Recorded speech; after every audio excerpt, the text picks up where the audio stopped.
မြန်မာနိုင်ငံရဲ့ aviation လောကထဲမှာဆယ်စုနှစ်တစ်ခုကျော်ကြာအတွေ့အကြုံတွေနဲ့ခီးသည်တွေကိုအနှွေးထွေးဆုံးနဲ့အကောင်းဆုံးဝန်ဆောင်မှုပေးနေတဲ့ airline တစ်ခုရှိပါတယ်။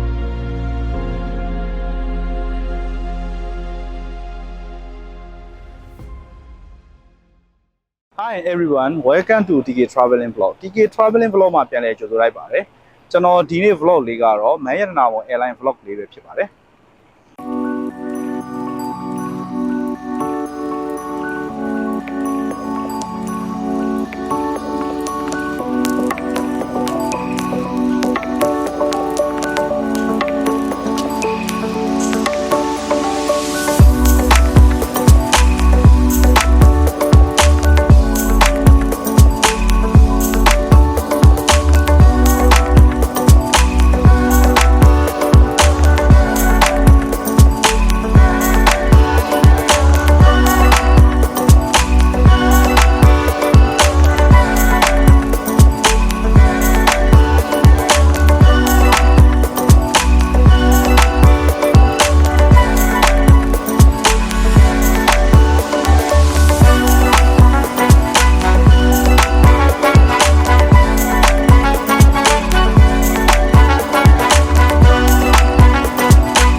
ဒီမန်းရတနာဝန် airline ကတော့ဒီသုံးထားတဲ့လေယာဉ်မျိုးစားတွေက ATR 72-600 လေယာဉ်မျိုးစားတွေကိုသုံးထားတာပဲဖြစ်ပါတယ်။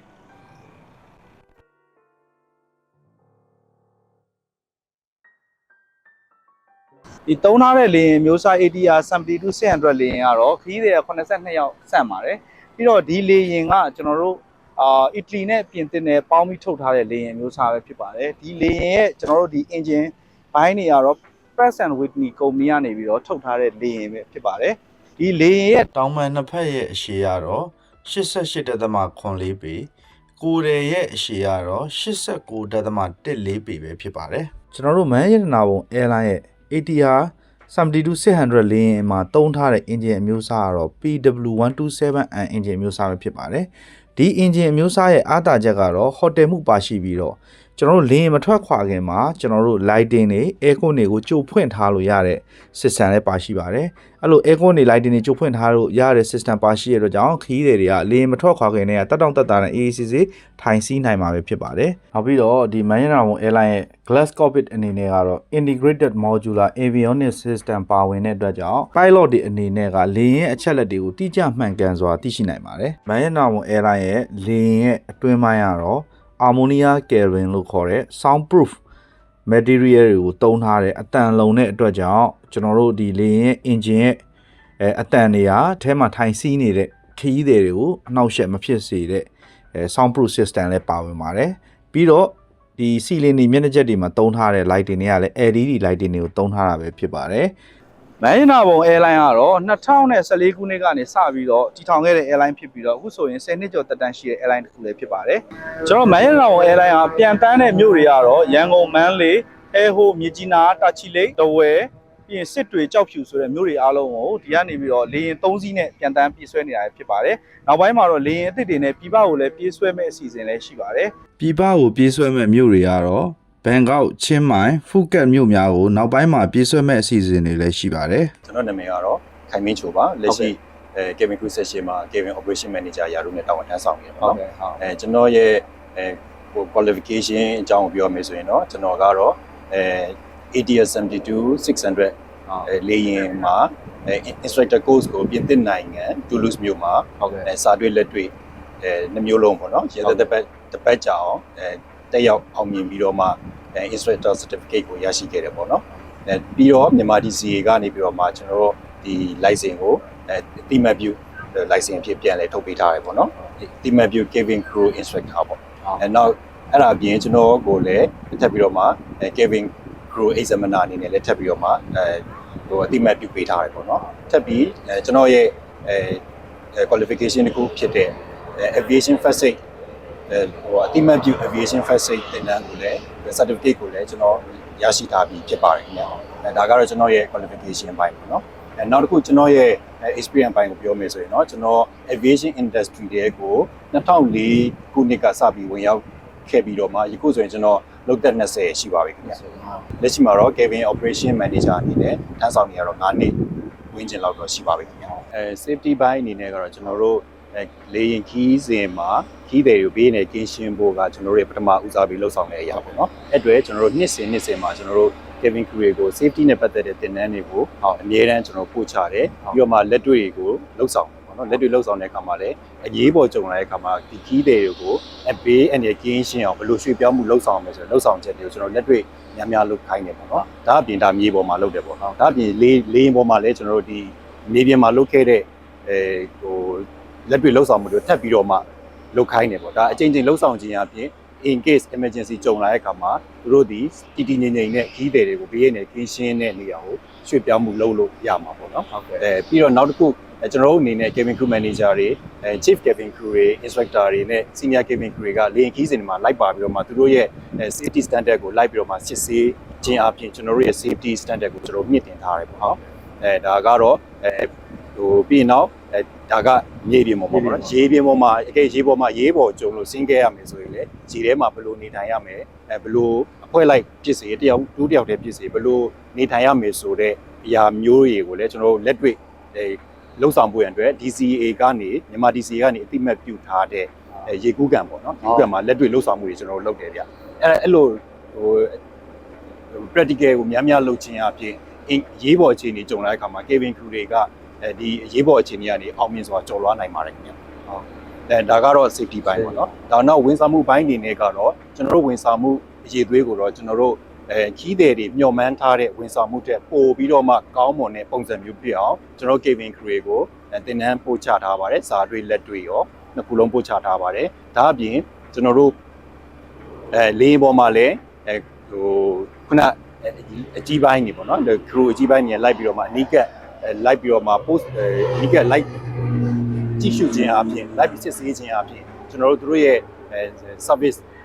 ဟို standard ကိုကျွန်တော်တို့ဝန်ဆောင်မှုပို့ပြီးတော့မှကောင်းမွန်အောင်ကျွန်တော်တို့လှုပ်ဆောင်ထားပါတယ်ပြီးတော့မှအခါအားလျော်စွာဝန်ဆောင်မှုနဲ့ပတ်သက်တဲ့သင်တန်းတွေကိုလည်းကျွန်တော်တို့cabin crew တွေကိုပို့ချခြင်းအပြင်ကျွန်တော်တို့ရဲ့ဝန်ဆောင်မှုအရေးတွေကိုထိန်းသိမ်းထားပါတယ်ခင်ဗျာကျွန်တော်တို့ Mayan Nawon Airline မှာရှိတယ်ကျွန်တော်တို့ Royal Service ကိုလည်းအပေါ်မှာဘယ်လိုပေးတယ်ဆိုတာကိုကျွန်တော်တို့တွားပြီးကြည့်အောင်နော်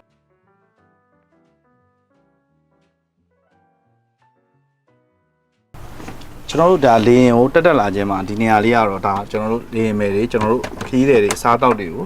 ုပြင်တဲ့နေရာလေးပေါ့နော်ဒီနေရာလေးမှာခီးတယ်တွေပြင်တဲ့ဒီမှာဆို urban တွေပါတယ်လည်းရှိတယ်ပြီးရင်ကျွန်တော်တို့ဒီထဲထဲကိုသွားကြည့်အောင်နော်ဒါကတော့ကျွန်တော်တို့ဒီ Mayan Nawon Airline ရဲ့ကျွန်တော်လေရင်အပေါ်ကပြင်ဆင်ထားတဲ့ပုံစံဖြစ်ပါတယ်ဒီကတော့ ATS 72ဖြစ်တဲ့အတွက်ကြောင့်ခရီးတွေက82ယောက်ဆန့်တဲ့ဒီခုံအနေနဲ့စီစဉ်ထားတာဖြစ်ပါတယ် Royal Class ခုံကတော့ဟိုးအရှိမှရှိပါတယ်ကျွန်တော် Royal Class ရဲ့ခုံဒီ Royal Class ရဲ့အကြောင်းကိုကျွန်တော်တို့ဒီမှာရှိတဲ့ cabin crew နဲ့ကျွန်တော်သွားမေးမှာဖြစ်ပါတယ် Royal Service အနေနဲ့ကြတော့ကျွန်တော်ပုံမှန် customer တွေနဲ့ကြတော့သူတို့ဘာတွေအားထားချက်တွေပို့ရှိပါအရင်ဆုံးကျွန်တော် Royal Service မပြောခင်မှာကျွန်တော် Royal Service ကိုတော့ကျွန်တော်လေယာဉ်ပေါ်မှာရှေ့၄တန်းကိုတော့ကျွန်တော်တက်မှတ်ထားတယ်ပေါ့နော်Royal Service မှာကဘာကွဲပြားသွားလဲဆိုတော့ကျွန်တော်တို့ in-flight service လုပ်တဲ့အခါမှာကျွန်တော်တို့ပြီးတဲ့ပြီးတယ်ပေါ့နော်ပြီးတဲ့ဆိုတာကျွန်တော်တို့ band 3နဲ့ 3 setting ပေါ့နော်3 setting service ပြီးပါတယ်3 setting မှာကျွန်တော်ဘာတွေပါမလဲဆိုတော့main meals ပေါ့ main meals ကကျွန်တော် bread တစ်ခုပေါ့နော် bread တစ်ခုပါမယ်ပြီးနောက် dessert ကိုက cake တစ်ခုပါမယ်ပြီးတော့ coffee cap နဲ့3 milli cap တစ်ခုပါမယ်ပေါ့နော်ဒါလေးတွေနဲ့ပြီးနောက် category set လေးပါမယ်ဒါက ride service အတွက်ကျွန်တော်တို့ပြီးတဲ့ဟိုပါပေါ့ tray setting ပေါ့နော်နောက်ကျွန်တော်တို့အပေါ်မှာကျွန်တော်တို့ ride service ကိုအရင်ဆုံးပြီးမှာကကျွန်တော် soft drink ကိုကျွန်တော် ride service ကိုအရင် serve လုပ်မယ်ပြီးတော့မှ soft drink ပြီးရဲ့အချိန်မှာကျွန်တော်ခုနပြောတဲ့ tray setting လေးကိုကျွန်တော်ချမယ်ချပြီးတော့မှတတိယဆင်းနေနဲ့ကျွန်တော်တို့ tea coffee ကိုဒါ offer လုပ်မယ်ပေါ့နော် coffee တောင်းမယ်ဆိုလည်း coffee ပေါ့လက်ပေးတောင်းမယ်ဆိုလည်းလက်ပေး Lipton tea ပေါ့နော်ပြီးတော့မှဒါသူတို့အကုန်လုံး key တွေ ride service key တွေစားပြီးကန်နီးလောက်အချိန်မှာပေါ့ကျွန်တော်တို့Kevin crew in check ကနေပြီးတော့မှWorld Tower လေးနဲ့စားတော့ပြီးအချိန်ကျွန်တော်လက်တော့ပါတော့လို့ရမှာနော် World Tower လေးနဲ့လာပြီးတော့မှဒုတိယအချိန်ထပ်ပြီးတော့မှပြီးမယ်ပြီးတဲ့အချိန်မှာဟို PR သဘောမျိုးပေါ့ဟိုဒီ flight နဲ့ပတ်သက်လို့အကြံပြုစာတွေအကြံပြုချက်တွေပြီးရင်တော့ဒီ maze နဲ့ပတ်သက်လို့အဆင်ပြေတာတွေမပြေတာတွေကိုကျွန်တော်တို့စကားသမီးလေးပြောမယ်ပေါ့နော်ဒါက ride service နဲ့ပတ်သက်တဲ့ဝန်ဆောင်မှုလေးတွေပေါ့နော်ဒါလေးပေါ်မှာပေးတဲ့ဝန်ဆောင်မှုလေးပေါ့မင်္ဂလာပါကျွန်တော်လေးမွေးဥလူမှာပါမယန္ဒရာဘုံလေကြောင်းလိုက်မှာ Data Flight Operation တာဝန်ကိုထမ်းဆောင်နေတာဖြစ်ပါတယ်ဒါအပြင်ကျွန်တော် ATR 72600လင်းရဲ့နီးပြလေးမွေးတူလည်းဖြစ်ပါတယ်ပြန်တန်းချိန်နိုင်နဲ့စုစုပေါင်းကျွန်တော်နိုင်1000ရှိပါပြီဒါကတော့ကျွန်တော်တို့လေကြောင်းလိုက်ရဲ့ Senior First Officer ဦးညံလင်းမောင်ဖြစ်ပါတယ်ကျွန်တော်နာမည်ကတော့ဦးညံလင်းမောင်ဖြစ်ပါတယ်ကျွန်တော်မဲနာမည်လေကြောင်းလိုက်မှာ Senior First Officer ရာထူးနဲ့တာဝန်ထမ်းဆောင်နေပါတယ်ကျွန်တော်ရဲ့လေပြန်တဲ့ချိန်စုစုပေါင်းတော့3500ခန်းရှိပါတယ်ကျွန်တော်မဲနာမည်လေကြောင်းလိုက်မှာစတင်တာဝန်ထမ်းဆောင်နေတဲ့အချိန်အခုချိန်ထိခီးတဲ့ရဲ့ safety ကိုဦးစားပေးပြီးလှုပ်ဆောင်ခဲ့ပါတယ်ကက်ပတိန်တွေဆုံးဖြတ်တဲ့အခါတွေကက်ပတိန်နဲ့လေတူတူပြန်တန်းမောင်းနေတဲ့အခါတွေလည်းကက်ပတိန်တွေရဲ့ decision အတိုင်းအကောင်းဆုံးလှုပ်ဆောင်နိုင်အောင်နောက်ကနေပြီးတော့ sportive ဖြစ်အောင်ကျွန်တော်လှုပ်ဆောင်ပါတယ်ကျွန်တော်တို့ရဲ့ vision ကတော့ခီးတဲ့တွေရဲ့ safety ကအဓိကဖြစ်တဲ့အတွက် safety ခီးတဲ့တွေရဲ့ safety အကောင်းဆုံးဖြစ်အောင်ကျွန်တော်တို့လှုပ်ဆောင်ပါတယ်ကျွန်တော်အနေနဲ့တော့ဒီမိုင်းနာဘုံလေကြောင်းလိုက်မှာလင်းပြန်တန်းမှုအစဉ်စဉ်ကိုမပြောကြခင်ကျွန်တော်ဒီ ATR 72600လင်းနဲ့ကျွန်တော်အရင်ဆုံးမိတ်ဆက်ပေးချင်ပါတယ်ATR 72600လေဟာဆိုလို့ရှိရင်သူကပြင်သစ်နိုင်ငံAirbus Company နဲ့အီတလီနိုင်ငံ Leonardo Company ကနေပူးပေါင်းပြီးတော့ထုတ်လုပ်ထားတဲ့လေယာဉ်ဖြစ်ပါတယ်။လေယာဉ်ရဲ့ကိုယ်တဲ့ပိုင်းကိုတော့အီတလီနိုင်ငံမှာထုတ်လုပ်တာဖြစ်ပြီးတော့လေယာဉ်ရဲ့အတောင်ပံကိုတော့ပြင်သစ်နိုင်ငံမှာထုတ်လုပ်တာဖြစ်ပါတယ်။လေယာဉ်မှာတက်ဆင်ထားတဲ့အင်ဂျင်တွေကတော့ကနေဒါနိုင်ငံထုတ် Pratt & Whitney 127M Turboprop အင်ဂျင်အမျိုးအစားနှလုံးတက်ဆင်ထားတာဖြစ်ပါတယ်။လေယာဉ်ပြန်တမ်းပုံအစစ်စစ်နဲ့ဆိုရင်တော့ကျွန်တော်တို့ကတော့လေယာဉ်မတက်ခင်တရက်အလိုမှာကျွန်တော်တို့ကflight plan ပေါ့ ATC ဌာနကိုကျွန်တော်ကတင်ရပါတယ်တင်ပြီးတော့မှကျွန်တော်တို့တပါချာတိုင်းမရောက်ခင်လင်းမထွက်ခင်တနိုင်အလိုမှာဆိုရှင်မိုင်းရတာပေါ့ flight operation မှာကျွန်တော်တို့ cabin crew တွေ pilot တွေ engineer တွေ flight operation officer တွေစုပြီးတော့ briefing room မှာကျွန်တော်တို့ကတက်မဲ့ခီးစဉ်အတွက်အသေးစိတ် data အချက်လက်တွေကိုဆွေးနွေးပြီးတော့မှလင်းကိုတက်ရတာဖြစ်ပါတယ်အဓိကလေကြောင်းလိုင်းတစ်လိုင်းအောင်မြင်ဖို့ဆိုတာ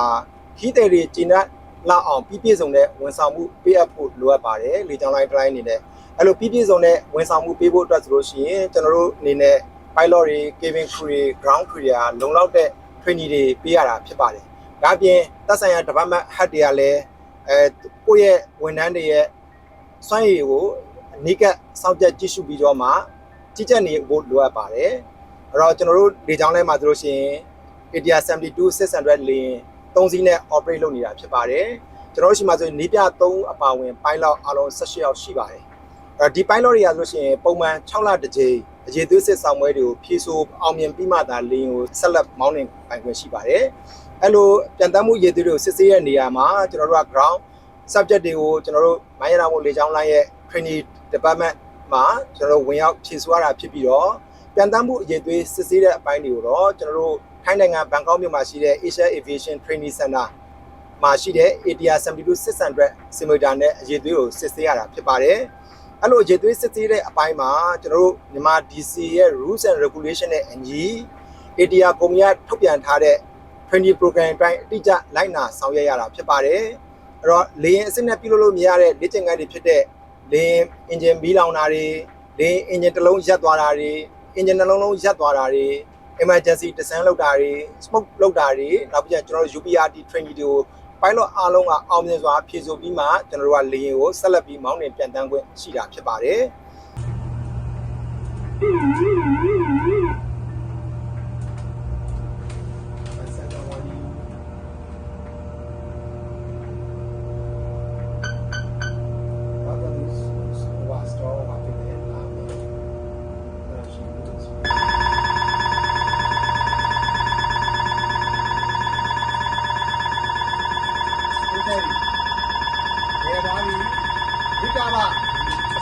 East forward. Stick the machine channel. Okay, speed gain. Recover. Now I spin recover. No? Cancel the one. Good.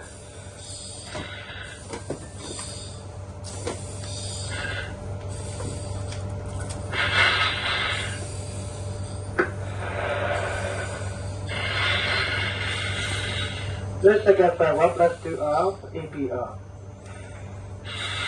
Okay, let us mark system check.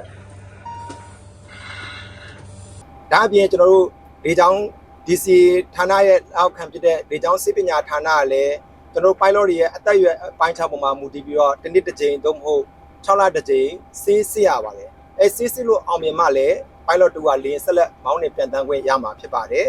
ဒါအပြင်လေကြောင်းစစ်ပညာဌာနကလည်းကျွန်တော်တို့လေမှုတွေ cabin crew တွေလေမတက်ခင်မွေးစေဝါသုံးဆွဲမှုအကျက်သေးစားတောက်ဆောင်မှုရှိမရှိကိုလည်း surprise check အနေနဲ့ဝင်ရောက်စစ်ဆေးတာတွေရှိပါတယ်အဲ့တော့ဒါအပြင်ကျွန်တော်တို့လေကြောင်းလိုင်းကပို့ပြီးတော့ safety ကိုပို့ပြီးတော့ရအောင်လို့ဆိုလို့ရှိရင်ကျွန်တော်တို့လေကြောင်းလိုင်းမဲ့ safety department မှာ flight data analysis program ဆိုတာကိုကျွန်တော်တို့ထည့်သွင်းရေးဆွဲထားတာဖြစ်ပါတယ်အဲ့ဒီဟာကဘာလဲဆိုရင်လေမှုတူးချင်းစီပြန်တမ်းမှု data တွေကိုအားလုံး record လုပ်ပြီးတော့မှအဲ့ safety department တွေမှာအဲ့ဒါတွေကိုကျွန်တော်တို့ analysis လုပ်တယ်ပြီးရင်တွေ့ရှိလာတဲ့ result ပုံမှာမူတည်ပြီးတော့ risk assessment တွေလုပ်ပြီးတော့မှလိုအပ်လို့ရှိရင်ကျွန်တော်တို့က simulator training တွေမှာပြန်ပြီးတော့ပေးရတာရှိတယ်လိုအပ်ရင်ကျွန်တော်တို့ SOP တွေမှာပြန်ပြီးတော့ပြင်ဆင်ရတာရှိပါတယ်ဒါအပြင်ကျွန်တော်တို့လေကြောင်းလိုင်းရဆိုလို့ရှိရင် International Air Transport Association ဖြစ်တဲ့ AIDA အဖွဲ့အစည်းရဲ့ standard အတိုင်းအပြည့်အဝကျွန်တော်တို့ကလှုပ်ဆောင်နေတာဖြစ်တဲ့အတွက်ခီးသွွားပြည်သူတွေနဲ့ကျွန်တော်တို့လေကြောင်းလိုင်းကိုယုံကြည်နဲ့စီးနေနိုင်ပါတယ်ခင်ဗျာဒါကတော့ကျွန်တော်တို့ Manila Airline ရဲ့ Royal Service Counter လေးပဲဖြစ်ပါတယ်ကျွန်တော်တို့ဒီ Royal Service သမားတွေကရိုးရိုး customer တွေထက်အားသာချက်တစ်ခုကကျွန်တော်တို့ဒီ check in ဝင်တဲ့အချိန်မှာတန်းစီပြီးစောင့်ကြမလို့ပဲနဲ့ဒါလိုက် check in လုပ်လို့ရပါတယ်အဲ့တော့ကျွန်တော်တို့ဒီမှာ check in လေးလုပ်ကြည့်အောင်နော်မင်္ဂလာပါဟုတ်ကဲ့မှတ်ပုံတယ်မှာကျွန်တော် etiquette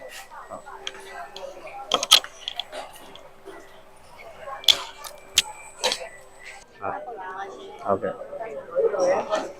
ဒါ price တွေကလေးပါဟုတ်ကဲ့ကျွန်တော်တို့ဒီကတော့ကျွန်တော်တို့ Royal Service Counter လေးပဲဖြစ်ပါတယ်ဟုတ်ကဲ့မင်္ဂလာပါကိုကျွန်တော်တို့ Ground Operation Department က Station Manager မလေးဝီပဲဖြစ်ပါတယ်ရှင်ဟုတ်မှာကျွန်တော်တို့လေဒီ Royal Service တွေနဲ့ပတ်သက်ပြီးတော့လေကျွန်တော်တို့တခြားဒီရိုးပုံမှန်passenger တွေနဲ့ဘယ်လိုကွာလဲအဲ့ဒါလေးဟုတ်ကဲ့ရှင်အခုတို့အနေနဲ့ Royal Service ဝယ်ထားရဆိုရင်ကျမတို့ကတခြားခီးတဲ့နဲ့မတူဘဲနဲ့ဒီဘက်မှာ check in counter အပြင် priority check in ကြီးရမှာအခုတို့တန်းစီစရာမလိုဘဲနဲ့ priority check in ဝင်လို့ရမှာရှင်ပြီးရင်နောက်တစ်ခုကတော့အခုတို့ရွေးချယ်ထားတဲ့ရှေ့ဆုံးခုံ3ခုံကနေပြီးတော့အခုတို့ရွေးချယ်ထားတဲ့ seat ပေါ်မှာမူတည်ပြီးကျမတို့က boarding pass seat number ပေးမယ်ပြီးလေရင်ပေါ်တက်ရောက်တဲ့အခါမှာလည်းအခုတို့က priority boarding ကိုရရှိမှာဖြစ်ပါတယ်ကျမတို့ကတခြားခီးတဲ့နဲ့မတူဘဲအခုတို့အရင်ဆုံးခေါ်ပေးပါပါလေရင်ပေါ်မှာကြာရင်လည်း special different needs ကိုကျမတို့စီစဉ်ပေးထားပါတယ်ရှင်ဟုတ်ကျွန်တော်တို့လေရင်ကိုသွားတာကြတော့ကားကြတော့လေကျွန်တော်တို့ပုံမှန်ပဲလားဟုတ်ပုံမှန်ပဲနော်ဟုတ်ကဲ့ရှင်လေရင်ပေါ်သွားတာတော့ကားပုံမှန်ဒါပေမဲ့များသောအားဖြင့်ကတော့ဒီ all in one ride service ဝယ်ထားတဲ့လူတွေဆိုတော့ကျမတို့အဆင်ပြေကြီးကားလေးနဲ့တက်တက်ပေါ့နော်ကျမတို့ကတည်တံ့လေးသုံးပြီးပါတယ်ရှင်ပြီးတော့ကျွန်တော်တို့ဒီ Manila Airline အနေနဲ့ပေါ့နော်ဒီ passenger တွေရဲ့ဒီကျွန်တော်တို့ဒီခီးတဲ့ရဲ့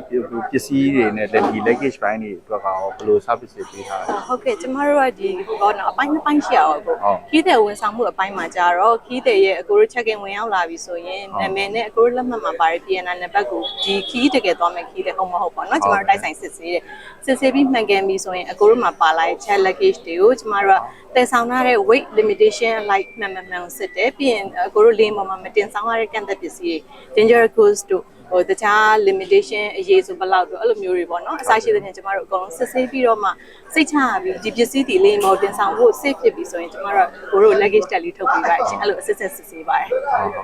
ကျွန်တော်တို့ဒီ counter တွေမှာခီးတဲ့တွေကိုဝန်ဆောင်မှုပေးရတဲ့အပိုင်းတွေဆိုရင်ရောဘာတွေရှိလဲဟုတ်ကဲ့ခီးသည်တွေကိုပေးရတဲ့ဝန်ဆောင်မှုပိုင်းနဲ့ပတ်သက်ပြီးတော့ကျမတို့ကနှစ်ပိုင်းရှိရပေါ့နော်အကိုတို့ခီးသည်တွေကို handle care လုပ်ပေးရ service ရဲ့အဲ့ဒါတော့အကိုတို့ check in ဝင်ရောက်လာပြီဆိုရင်ကျမတို့ကကိုတို့ရဲ့လက်မှတ်ရဲ့နာမည်ရဲ့ကိုတို့မှာပါတယ်မှတ်ပုံတင်လေးနဲ့တိုက်စစ်ပြီးတကယ်ခီးသွားမဲ့သူမှတော့ကျမတို့ကဒီမှာတင်ဆောင်ပေးရပါတော့ပြီးနောက်တစ်ခုကတော့ခီးသည်မှန်ကန်ပြီဆိုရင်ကျမတို့ luggage တွေအကိုတို့တည်ဆောင်လာတဲ့ luggage တွေကိုကျမတို့က လေးမို့တင်ဆောင်နိုင်တဲ့ weight limitation တွေရှိတယ်ပြီးတော့ကန့်သက်ထားတဲ့တားမြစ်ပစ္စည်း dangerous goods တွေပါမပါပြီးတော့အကိုတို့ထည့်ထားတဲ့ packing ပုံစံပေါ့နော်အဲ့ဒါလေးတွေကိုစစ်ဆေးပြီးစိတ်ချရဲဆိုရင်တော့ကျမတို့လေးမို့တင်ဆောင်ပေးပါတယ်ကျမတို့ဝန်ဆောင်ပေးရပိုင်းအောင်နှစ်ပိုင်းပေါ့နော်ဟုတ်ကဲ့ကျွန်တော်တို့ဒီ airline မှာဒီ Manila Airline ရဲ့ station manager တယောက်အနေနဲ့ပေါ့နော်ဘယ်လို qualification တွေနဲ့ကိုယ့်ဘက်ကပြင်ဆင်ထားရလဲနော်ဟုတ်ကဲ့ကျမတို့လေကြောင်းလိုင်းကိုစတင်ဝင်ရောက်ပြီဆိုတာနဲ့ ground operation တယောက်ကတော့ graduate ဖြစ်ရမယ်ပေါ့နော်ကိုပြီးရင်အခြေခံ English full skill ရရမယ် computer အခြေခံရရမယ်ဒါကတော့သက်ဆိုင်ရာ business ပေါ့နော်ကျမကတော့ station manager ဖြစ်တဲ့အတွက်ကြောင့်မို့လို့ station management တင်တဲ့နေ aircraft weight and balance တင်တဲ့နေ safety management တင်တဲ့နေအဲ့လိုသက်ဆိုင်တဲ့dangerous goods regulation တင်တဲ့နေသက်ဆိုင်ရာ aviation တင်တဲ့နေတော့ contact အောင်ထားပါရှင်ဟုတ်ကဲ့မလဲဝီအနေနဲ့ဒီမှာလောက်သက်ကရောဘယ်လောက်ရှိသွားရည်လဲပြီးတော့ဒီမှာတာဝန်ယူရတဲ့အပိုင်းလေးတွေလည်းပိုင်းဟုတ်ကဲ့ကျမတော့aviation industry မှာ2008ထဲကစပြီးတော့အလုပ်ကိုရောက်ခဲ့တာပေါ့နော်အခုမဲနာပုံကတော့2014မဲနာပုံစတဲ့ရဆိုရင်မဲနာပုံမှာပဲလောက်သက်ကကျမ10စုနှစ်တခုကျော်သွားပြီပေါ့နော် aviation industry မှာတော့ကျမ18နှစ်နီးပါးရှိပါပြီရှင်ကျွန်တော်တို့ဒီ Manila Airline မှာကအမအနေနဲ့တာဝန်ယူရတဲ့အပိုင်းရောဟုတ်ကဲ့ကျွန်မတာဝန်ယူရတဲ့အပိုင်းကတော့ key တွေလေးစီးနင်းလိုက်ပါမယ် key တွေကို safe and secure ရှိရှိနဲ့ service ပေးဖို့ရပြီးတော့ key တွေရဲ့ luggage တွေကိုသူတို့ရဲ့သက်ဆိုင်ရာ destination တွေအရောက်ကိုပို့ဆောင်ပေးခြင်းကျွန်မကြီးကြပ်ဆောင်ရွက်ပေးပါတယ်ရှင်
ကျွန်တော်တို့ရဲ့မန်ရတနာပေါ် airline vlog လေးကတော့ဒီမှာပဲပြီးဆုံးပါပြီကျွန်တော်တို့ရဲ့ YouTube channel လေးကို subscribe လုပ်ပေးကြပါအောင်လို့ပြောရင်းနဲ့ကျွန်တော်တို့နောက်ထပ် vlog မှာဆက်လက်ဆုံတွေ့ကြမယ်နော်